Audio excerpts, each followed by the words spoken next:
వరంగల్ జిల్లాలో సంచలనం సృష్టించిన బ్యాంకు దోపిడీ కేసును ఛేదించారు పోలీసులు. రాయపర్తిలో ఎస్బీఐ బ్యాంకును లూటీ చేసిన అంతర్రాష్ట్ర దొంగల ముఠాను పట్టుకున్నారు వరంగల్ సీసీఎస్ పోలీసులు. ఇక నిందితుల నుంచి 2 కిలోల బంగారం రికవరీ చేశారు.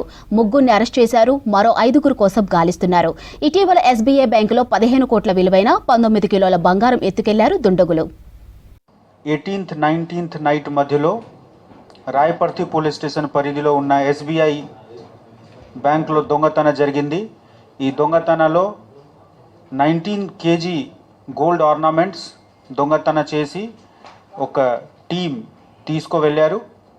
3 అక్యూజ్డ్ అరెస్ట్ చేయడం జరిగింది. ఈ ఆఫెన్స్లో టోటల్ 7 మెంబర్స్కి భాగీదారి ఉండేవాళ్ళు. వాళ్ళు 2 చోట్ల నుంచి ఉండేవాళ్ళు. ఒకటి బదాయూं యూపీ నుంచి, సెకండ్ బుల్డానా మహారాష్ట్ర నుంచి. సో 4 మనిషి యూపీ నుంచి, 3 బుల్డానా నుంచి కలిసి ఈ ఆఫెన్స్ చేశారు. Total 7 members. ప్రాపర్టీ కొంత రికవరీ కూడా జరిగింది. దాదాపు 2.5+ kg గోల్డ్ ఆర్నమెంట్స్ రికవర్ కూడా చేయడం జరిగింది. మిగిలిన నలుగురు అబ్స్కాండింగ్ అక్యూజ్డ్ గురించి కూడా టీం ఫీల్డ్లోనే ఉంది.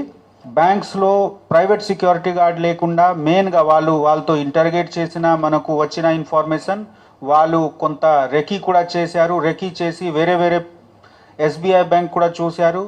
ఇక్కడ వాళ్ళకి గార్డ్ కనిపిస్తే అక్కడ వదిలిపెట్టుకుంటున్నారు.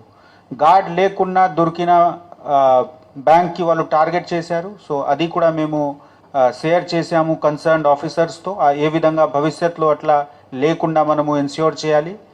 మిగిలిన విషయంలో కూడా ఈ ఇన్సిడెంట్ తర్వాత మేము అన్ని బ్యాంక్స్ విజిట్ చేసి బ్యాంక్స్లో ఉన్న సెక్యూరిటీ రిక్వైర్మెంట్స్ ఇన్ష్యూర్ చేశాము, ఆడిట్ చేశాము. వాళ్ళకి ఉన్న షార్టేజెస్ గురించి వాళ్ళకు చెప్పడం, తర్వాత ఇంప్రూవ్మెంట్ గురించి చెప్పడం జరిగింది.